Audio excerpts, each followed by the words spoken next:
நடுவுல இன்னொருத்தன் கிளம்பி வந்திருக்காயா ப்ரோ. வேணா ப்ரோ. இந்த காதல் படம் பாத்தீங்களா, அது ஒரு காமெடி சீன் வரும். தம்பி இந்த வில்ல வேஷம் இல்ல சார், இந்த காமெடியன் வேஷம் இல்ல சார், இந்த அமெரிக்கா மாப்பிள்ள இல்ல சார், நடிச்சா ஸ்ட்ரைட்டா கதாநாயகன் தான் சார் நடிப்பேன் அப்படின்னுவான். அது மாதிரி இப்போ வந்துக்கிற இந்த புல்தி எம்எல்ஏ இல்ல சார், ஒரு எதிர்கட்சி தலைவர் இல்ல சார், நேர முதலமைச்சர் தான் ஆவாராம். ஏய், இங்க உட்கார்ந்துக்கிற உதயசூரி யார் தெரியுமா? 89 சட்டமன்ற உறுப்பினர் ஆனவர். இந்த கையில் நாடகம் பார்க்கல, கை தூக்க போ. அதுல ஒருத்தன் பெரியப்பா அந்த கையில கல்யாணம் ஆக கூடாதுன்னு பேர், அவர் தான் எடப்பாடி பழனிசாமி.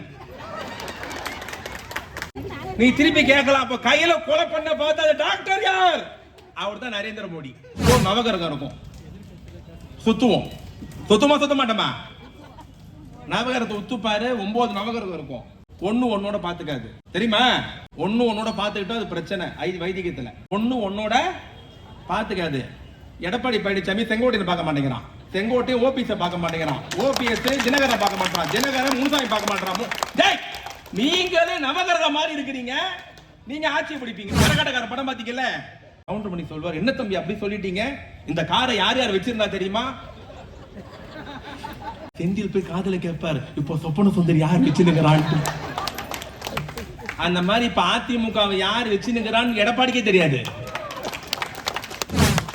ஒரு இலை சசிகலா கிட்டக்குது, ஒரு இலை ஓபிஎஸ் கிட்டக்குது. எடப்பாடி காம முண்டை பூச்சி நிக்கிறாரு. அது ஒட்டுமா ஓட்டாதானே தெரியல.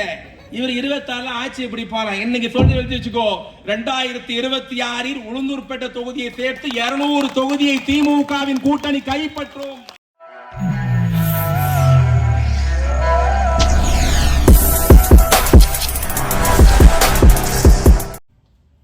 உட்கார்ந்து இந்த வெள்ளையாகரம் எப்போ பேசி நம்மளை எப்போ உனக்கு கூட்டமே விடுவாங்க? 5:30 மணிக்கு வந்திருப்பீங்களா? 5:30 6 மணிக்கு வந்திருப்பீங்க. நான் உள்ளபடி ரொம்ப நேரம் அறுக்க மாட்டேன், ரொம்ப நேரம் இழுக்கவும் மாட்டேன், அரைச்ச மாவையும் அரைக்க மாட்டேன். இந்த ஊர்ல சால்வை கடை இருக்குன்னு நினைக்கிறேன். மேடையில் லான்ஸ்டாப்பா வந்துனே இருக்கு சால்வை. இப்ப பாத்தீங்கன்னா இன்னைக்கு வேலை 8 ஆயிடுச்சா? 3 நாடகம் மிஸ் ஆயிடுச்சு. கரெக்டா? கையில் போயிடுச்சா? போயிடுச்சு இல்ல. அப்புறம் சிங்கப்பெண்ணு போயிடுச்சு. 9 மணிக்கா? டைம் மாறி போச்சு. பாண்டியன் ஸ்டோர் எத்தனை மணிக்கு? எங்க அண்ணன் வந்தன உதவி சொல்ல கேட்டா, இவ்வளவு தாய்மார் உட்கார்ந்து இருக்கிறாங்கன்னு. ஏண்டான்னாரு, இல்லன்னா இவ்வளவு தாய்மார்லாம் வந்து கிராமத்துல வந்து உட்கார வைக்கதான் பெரிய விஷயம். ஏன்னாரு, 6:30 மணிக்கு சீரியல் முன்னாடி உட்கார்ந்தா 10 மணிக்கு தான் முடிப்பாங்க. நடுவுல மாமியார் டீ கேட்டாலும் இன்ட்ரோல தான் தருவாங்க. அவ்வளோ சீரியல தியாகம் பண்ணி வந்திருக்கிறான உதயசூரியன் சொன்னார், தம்பி அதெல்லாம் ஊர் சென்னையில, எங்க ஊர் அசரூர் மக்கள் எல்லாம் சீரியலுக்கு முக்கியத்துவம் தர மாட்டாங்க, மு.க. ஸ்டாலினுக்கு தான் முக்கியத்துவம் தருவாங்க அப்படின்னு சொன்னார். அவளை பாத்தீங்கன்னா அந்த கையில் நாடகம் பாப்பீங்களா? பெரியப்பா ஒருத்த வரான் தெரியுமா, கையில கல்யாணம் ஆகக்கூடாதுன்னு. இந்த கையில் நாடகம் பார்க்கல, கை தூக்க போ. அதுல ஒருத்த பெரியப்பா அந்த கையில கல்யாணம் ஆகக்கூடாதுன்னு பேர், அவர் தான் எடப்பாடி பழனிசாமி. நீ திருப்பி கேட்கலாம், அப்ப கையில கொலை பண்ண பார்த்தா டாக்டர் யார்? அவர் தான் நரேந்திர மோடி. அந்த 2 பேர் கையில வாழ விடல, இந்த 2 பேர் எங்களை வாழ விட மாட்டானுங்க. அதுலயும் பாத்தீங்கன்னா இப்போ எல்லாம் 6:30 மணிக்கு நாடகம், 10 மணி வரைக்கும். இப்ப நம்ம நாடகத்தை மிஸ் பண்ணி இருந்தாலும் வருத்தப்பட வேண்டிய அவசியம் இல்லை. ஏன் சொல்லுங்க? ஏன்? வீட்டுல போய் யூடியூப்ல பாத்துக்கலாம். கரெக்டா? அதுவும் அந்த கையில கல்யாணம் ஆகி அவன் புருஷனுக்கு லோனே கிடைக்க மாட்டேது. கரெக்டா? அவன் எங்க லோனை வாங்கி எங்க தொழில ஆரம்பிச்சு நான் ரெக்கமெண்ட் பண்ணுமா? இது சொல்ல மறந்துட்டேன். 4 நாள் முன்னாடி எங்க அம்மா வீட்டுல உட்கார்ந்து பண்டையா திட்டுது. எனக்கு பயம் வந்துச்சு, என் பொன்னாடி தப்பு பண்ணுச்சு. என்னன்னு கேட்டா, நாடகத்துல ஏதோ பிரச்சனையா. தெலுங்குமா அதெல்லாம்? இப்ப நம்ம நாடகம் பார்க்கலனாலும் வீட்டுல போய் பார்த்துப்போம். இப்ப எல்லாம் என் அம்மா வயசு, அக்கா வயசு தான் உட்கார்ந்துருக்கீங்க. அப்படியே ஒரு 25 வருஷம் பின்னாடி போவோம். 25 வருஷம் முன்னாடி கேபிள் டிவி இருந்ததா? சத்தமா சொல்லுங்க. சன் டிவி இருந்ததா? நம்ம பார்த்த ஒரே டிவி தூர்தர்ஷன் மட்டும்தான். உண்மையா இல்லையா? அந்த தூர்தர்ஷன்ல வெள்ளிக்கிழமான ஒளியம் போடுவான், கரெக்டா? ஞாயிற்றுக்கிழமான ஒரே ஒரு படம் போடுவான். அந்த ஒளியம் பார்க்கறதுக்கு ஊர்ல 100 வீடு இருந்தா 2 ஊர்ல தான் டிவி இருக்கும். அந்த வீட்டுக்கு பேரு டிவி கேர்மா வீடு. அந்த ஒளியம் பார்க்கணும்னா 4 நாள் தரணும், கரெக்டா? 4 நாள் கொடுத்து ஒளியம் பார்த்தா கை தட்டு எல்லாம் ஏன் ஜாதி தான். இல்லைன்னா படம் பார்க்கறதுக்கு 50 பைசா தரணும். இதுவும் இல்லைன்னா நம்ம எங்க போய் ஒளியம் பார்த்தோம் படம் பார்த்தோம்னா பஞ்சாயத்து ஆபீஸ்ல டிவி இருக்கும், கரெக்டாக்கா? அதை போய் பார்ப்போம். இல்ல ஒரு வீட்டுல போய் ஒரு சில வீட்டுல பக்கத்துல டிவி இருந்தா எட்டி பார்ப்போம். ஏதாவது பாட்டு கேட்டு போட்டானா அவங்க சொல்லுவாங்க, போங்க போங்க நாங்க சாப்பிடணும் அப்புறம் வாங்க. இதெல்லாம் பார்த்தோம். 100 வீடு இருந்தா 2 வீடு தான் டிவி இருக்கும், எட்டி பார்க்கணும். பஞ்சாயத்து போர்டு ஆபீஸ்ல போய் பார்க்கணும், 4 நாள் கொடுத்து பார்க்கணும். ஆனா நீ யார் வீட்லயுமே டிவி பார்க்க வேணாம், உன் வீட்லயே டிவி பாருன்னு மகராசன் கலைஞர் தான் எல்லா குடும்பத்துக்கும் டிவி கொடுத்து அழகு பார்த்த தலைவர் மறைந்த முதலமைச்சர் கலைஞர், இல்லையா? இன்னைக்கு டிவி வந்துருச்சு. டிவி வந்து ஸ்மார்ட் டிவி ஆகி ஆண்ட்ராய்டு போன்ல வந்து இன்னைக்கு எல்லாம் நம்ம ஆயா வந்து வயக்காட்டுல உட்காந்து இன்ஸ்டா பார்த்துனுக்குது. நான் ஆட்டம் ஆடுறாண்டி அவன் அப்படின்ட்டு. இன்னைக்கு அந்த அளவுக்கு விஞ்ஞானம் சுருங்கி போயிடுச்சு, உலகம் சுருங்கி போயிடுச்சு, விஞ்ஞானம் வளர்ந்துருச்சு. இன்னைக்கு யாரும் எதுவும் பொய் சொல்ல முடியாது. இங்க நம்ம கூட்டம் போட்டு எங்க அண்ணன் உதயசூரியன் பேசுறாரு, எங்க அண்ணன் ஒண்டிச்செல்ல பேசுறாரு, சட்டமன்ற உறுப்பினர் பேசுறாருன்னா இல்லாத பொல்லாத பேசணுமா? பொய் சொன்னோமா? நீங்க பார்க்காத பேசணுமா? நீங்க கேட்காத பேசுறோமா? இல்ல நீங்க அனுபவிக்காத சொல்றோமா? இல்லை.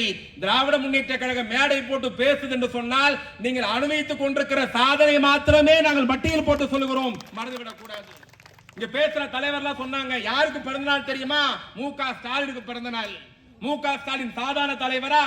நேற்று பெய்த மழை என்னைக்கு முளைத்த காலானா? இல்ல கலைஞருக்கு மகனாக பிறந்து விட்டார், நேரம் முதலமைச்சர் பதவிக்கு வந்துட்டாரா?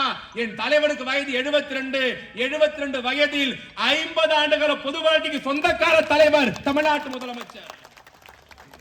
76 அண்ணன் இது உருக்கமா சொன்னார். தாம் புள்ள பிறக்கிற பொழுது ஒரு தலைவன் ஜெயில இருந்தான் சொன்னா அது இன்றைய முதலமைச்சர் தமிழ்நாட்டு முதலமைச்சர் தளபதி அவர்கள். யார் யாரோ வரா, நான் தான் முதலமைச்சர் என்றான், நான் தான் அடுத்த முதலமைச்சர் சொல்றான். இன்னைக்கு நடுவில் இன்னொருத்த கிளம்பி வந்திருக்கிறாயா ப்ரோ? வேணா ப்ரோ, ஆப்பு வச்சனா தாங்க மாட்டோம் ப்ரோ. நீ இந்த காதல் படம் பாத்தீங்களா? ரொம்ப வருஷம் ஆயிடுச்சு, பார்த்திருப்பீங்கல்ல. அது ஒரு காமெடி சீன் வரும், சினிமா கால் எடுப்பாங்க. அப்போ ஒருத்தர் நடிக்க வாய்ப்பு கேட்டு வருவான், தம்பி இந்த வில்ல வேஷம் இல்ல சார், இந்த காமெடியன் வேஷம் இல்ல சார், இந்த அமெரிக்கா மாப்பிள்ள இல்ல சார், நடிச்சா ஸ்ட்ரைட்டா கதாநாயகன் தான் சார் நடிப்பேன் அப்படின்னுமா. அது மாதிரி இப்போ வந்துக்கிற இந்த புல்தி எம்எல்ஏ இல்ல சார், ஒரு எதிர்கட்சி தலைவர் இல்ல சார், நேர முதலமைச்சர் தான் ஆவாராம். ஏய், இங்க உட்கார்ந்துக்கிற உதயசூரியன் யார் தெரியுமா? 89 சட்டமன்ற உறுப்பினர் ஆனவர். 89ல இன்னைக்கு தமிழ்நாடு சட்டமன்றத்தில் துரைமுருகனுக்கு பிறகு மூத்த சட்டமன்ற உறுப்பினர் அண்ணன் உதயசூரியன் என்பதை மறந்துவிடக் கூடாது. என் கட்சியில் இருக்கிற மாவட்ட செயலாளரும் சட்டமன்ற உறுப்பினர் நடுவில் எடப்பாடி பழனிசாமியா? 26 ஆட்சிக்கு வரும்னு தெரிவித்துக் கொள்கிறேன். யாரு? எடப்பாடி பழனிசாமி. நம்ம கோயிலுக்கு போவோம், கோயில் சாமி பெரிய கோயிலுக்கு சொல்றேன், சாமி குடிச்சிட்டு வெளியே கோயிலுக்கு வெளியே வரப்போ நவகிரகம் இருக்கும், சுத்துவோம். சுத்தமா சுத்த மாட்டோமா? நவகிரகத்தை உத்துப்பாரு, 9 நவகிரகம் இருக்கும். ஒன்னோட பாத்துக்காது, தெரியுமா? ஒன்னோட பாத்துக்கிட்டா அது பிரச்சனை. வைதிகத்துல நவகிரகம் சுத்தி வருவோம், ஒன்னோட பாத்துக்காது. எடப்பாடி பழனிசாமி செங்கோட்டையை பார்க்க மாட்டேங்கிறான், செங்கோட்டை ஓபிஎஸ் பார்க்க மாட்டேங்கிறான், ஓபிஎஸ் தினகரன் பார்க்க மாட்டான், தினகரன் முனுசாமி பார்க்க மாட்டான். நீங்களே நவகிரக மாதிரி இருக்கிறீங்க, நீங்க ஆட்சி பிடிப்பீங்களா? இதுல வர இன்னும் இந்த எடப்பாடி பழனிசாமிக்கு கொஞ்சம் நஞ்ச திமிரு இல்லையா? ஆட்சியை பிடித்து தீருவோம். எங்க இருந்து பிடிக்கிறது? கரகாட்டக்கார படம் பாத்தீங்கல்ல, பார்த்தோமா இல்லையா? பார்த்தோன்னே சிரிக்கிறேன் பாருங்க, அந்த மறக்க முடியாத காட்சி.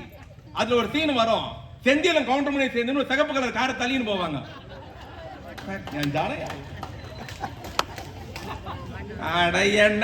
டப்பா கார வச்சு உயிரை வாங்க மானத்தை வாங்குறீங்க, இது வித்து தொலைய வேண்டியதான் கவுண்டர் ராமராஜன் சொல்லுவாரு.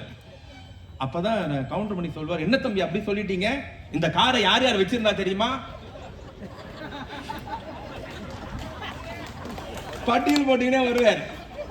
இந்த காரை கவர்ச்சி நடிகை சொப்பன சுந்தரி வச்சிருந்ததுன்னு செந்தில் போய் காதல கேட்பார், இப்போ சொப்பன சுந்தரி யார் வச்சிருக்கிறான். அந்த மாதிரி இப்ப அதிமுகவை யார் வச்சிருக்கிறான்னு எடப்பாடிக்கே தெரியாது. ஒரு இலை சசிகலா கிட்டக்குது, ஒரு இலை ஓபிஎஸ் கிட்டக்குது. எடப்பாடி காம முண்டை பூச்சி நிக்கிறாரு. அது ஒட்டுமா ஒட்டாதானே தெரியல. இவர் 26 ஆட்சி பிடிப்பாரா? இன்னைக்கு சொல்லி எழுதி வச்சுக்கோ, 2026 உளுந்தூர்பேட்டை தொகுதியை சேர்த்து 200 தொகுதியை திமுகவின் கூட்டணி கைப்பற்றும். என்ன தம்பி 200ல ஜெயிப்பேன்றீங்க, அவ்வளவு நம்பிக்கையா, அவ்வளவு திமுறா, அவ்வளவு அகங்காரமா? அப்படி யாருன்னா கேட்டீங்கன்னா சொல்றேன், சத்தியமா இல்ல. அப்புறம் எப்படி 200ல ஜெயிப்பேன் அவ்வளவு உறுதியா சொல்றீங்கன்னா, உங்களை நம்பிதான் சொல்லுகிறோம் 200 இடத்துல வெற்றி பெறுவோம் என்று. சொன்னதையெல்லாம் செய்திருக்கிறோம், சொல்லாததையும் செய்திருக்கிறோம். இங்க சட்டமன்ற உறுப்பினர் பட்டியல் போட்டு சொன்னார், மாவட்ட செயலாளர் உதயசூரியன் சொன்னார், ஆட்சிக்கு வந்திருக்கிறோம், என்னெல்லாம் செய்திருக்கிறோம். நான் பெருசாலாம் சொல்ல விரும்பல. தமிழ்நாட்டில் என்ன நடந்தது, சென்னையில் என்ன நடந்தது, திருச்சியில் நடந்தது, மதுரையில். இந்த தமிழ்நாடு ஆட்சிக்கு வந்த பிறகுதான் இதே உளுந்தூர்பேட்டையில தளபதி ஓட்டு கேட்டார். 2021 மார்ச் திங்கள்ல ஓட்டு கேட்டார். என்ன சொன்னார் தெரியுமா? மன்னிக்கனுக்கு ஓட்டு போடுங்கள், உதயசூரியன் ஓட்டு போடுங்க, கோட்டைக்கு அனுப்புங்கள், என்னை முதலமைச்சராக்குங்கள். நான் கோட்டைக்கு போனால் 502 வாக்குறுதியை தந்திருக்கிறேன், இந்த ஸ்டாலின் நிறைவேற்றின் ஓட்டு போடுங்கன்னார். உதயசூருக்கு ஓட்டு போட்டீங்க, மணிக்கண்ண கோட்டைக்கு அமிச்சிங்க. நாங்கள் ஆட்சிக்கு வந்து 4 வருஷம் முடிய போது, இன்னும் 1 வருஷம் பாக்கி இருக்கு. பெருமையோடு சொல்லுகிறோம், ஆட்சிக்கு வந்த 4 ஆண்டில் 502 வாக்குறுதியில் 480 வாக்குறுதி நிறைவேற்றிய இந்தியாவின் ஒரே முதலமைச்சர். சொன்னதையெல்லாம் செய்தோம்.